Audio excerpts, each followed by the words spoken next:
Right inside this building are soft cell labs where researchers are exploring the possibilities of printing live organs and tissues. Austin, Danny, the State of City address is meant to highlight things from 2016 while laying out the vision for the plans of 2017. Hundreds of thousands of people are walking down the mall on their way to the final destination in front of the White House. You can see as you look around just a sea of signs, a sea of people, a sea of pink hats.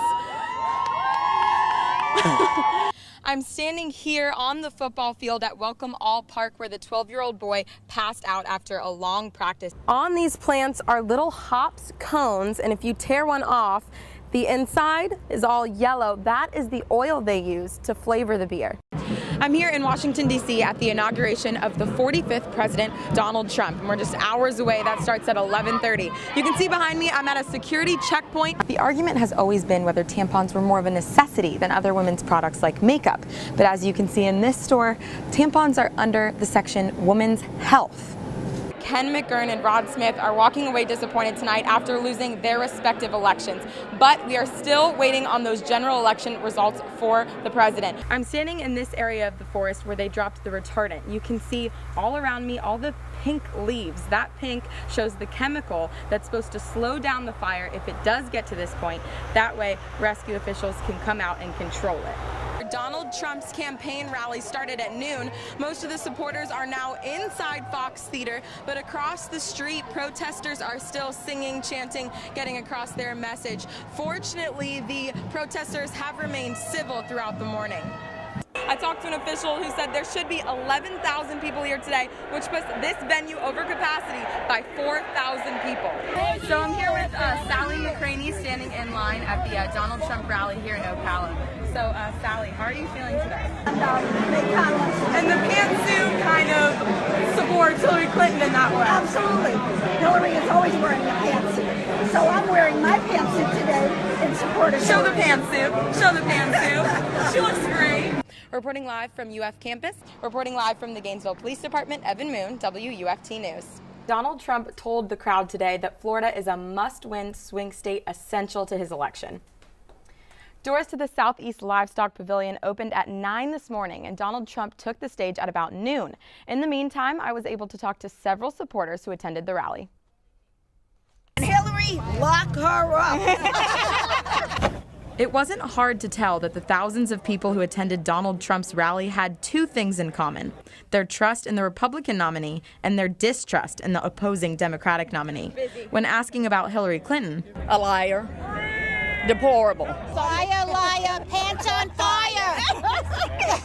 She would be the most dishonest and the most corrupt person ever elected to high office. And I don't think it would be close. But of the thousands, one didn't feel the same way. I'm here to peacefully support the candidate of my choice and to peacefully protest the candidate at this rally. But his protest didn't come easy. A lot of threats coming in, and then after that, just a lot of get educated, you're a dummy, some cursing, a couple of belligerent people yelling, kind of drunk in my face. So how will Trump supporters feel if Hillary does take office? A civil war? If she does get elected, I believe you're going to be very surprised at the reaction of the real patriots in this country.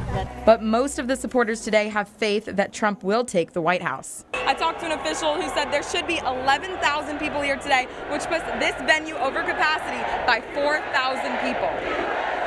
Don't believe what the polls are saying, because these Trump rallies are full of people that want a change. He made us believe in ourselves again. He made us feel as if we were really who we are in this world. Many women were chanting, "Women for Trump." So I asked how they felt about the comments Trump was heard saying about women this past weekend. That was 11 years ago. Does not matter today. Anything he said, I've said 4 times as bad.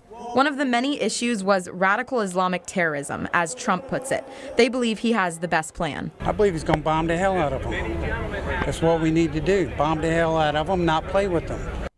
Yes, the RHINO's name is Henry. He's 35 years old, and he's lucky to be alive.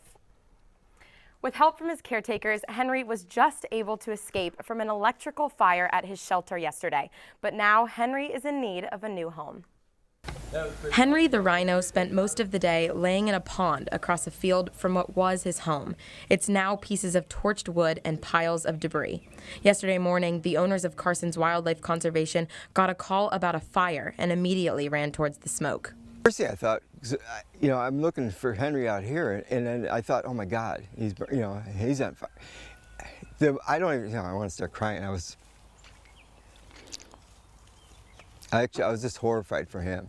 Barry says within 10 seconds, the whole shelter was going up in flames, but his first priority was to keep Henry safe. Grabbed it by the horn and tried to turn him because he kept going towards it, and I put the blue barrel. Come on, Henry. And finally, I have a real good bond with Henry, and he started turning, and as he turned, I kind of got my foot caught, and then something ripped. I felt a tear. Barry had broken his foot in his efforts to keep Henry away from his burning home. Actually sat with Henry for the next 4.5 hours because he was pretty scared and just wanted, he's 35 years old and I was a little worried. So even though you needed to go to the hospital, you stayed with him for another 4 hours? I was planning on going to the hospital because the paramedics, they came with the fire trucks, they said, you need to go. And I said, well, as soon as I just make sure Henry's all right. Yeah. Barry's wife, Christine, was doing everything to secure what was left of the building. When I get in that mode, I'm just concentrating and focusing on the task at hand. And before the fire was even out, we were rebuilding the fence. I'm standing inside Henry's home that was completely burned down. You can see that the roof has collapsed and most of the railings are completely charred black. They've become ash. There's piles of charred rubble still laying on the ground. Other than a few minor scratches, Henry was not badly hurt, but his habitat is destroyed. The Wildlife Conservation started a GoFundMe page to rebuild Henry's home. They've already raised nearly $4,000. And my heart is it's hard to describe the feeling when the community comes together. All our family. They're not a species like they are in a zoo. They're Henry. And who happens to be around. Barry and Christine had a meeting with contractors this afternoon to determine how to rebuild this shelter and how much it will cost. With help from the community, they hope to build Henry his new home as soon as possible. To make a statement that is heard globally, let alone nationally or in your community, it takes a lot of actual labor, like the armchair activists and the Facebook posters. I think real activism happens with boots on your feet. Women's rights are under attack. What do? We fight back!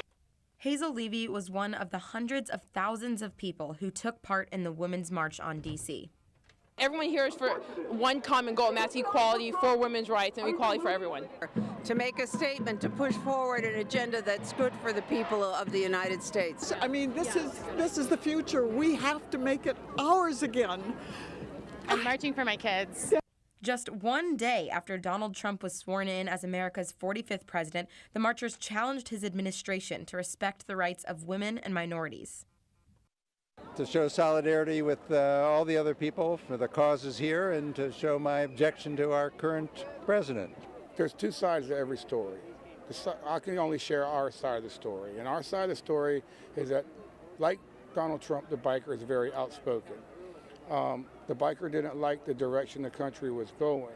They've been calling us names, and we've been nothing but kind to them. They're calling us a racist and that this is their city and that I should leave. It's just been kind of a, it's just discouraging seeing how people are reacting and how they're acting. And, we just like to think that people could come together despite their differences. Hazel Levy says this movement is more than Donald Trump, and the march is just beginning. The government's not my audience. People like me have never made the laws, and people like me have never enforced the laws. And so, to me, I'm looking to the people for true governance. And I'm sure that people will continue to be motivated because we're going to continue to see troubling policy come out of this administration. So this administration is going to fuel the movement. I am sure of that.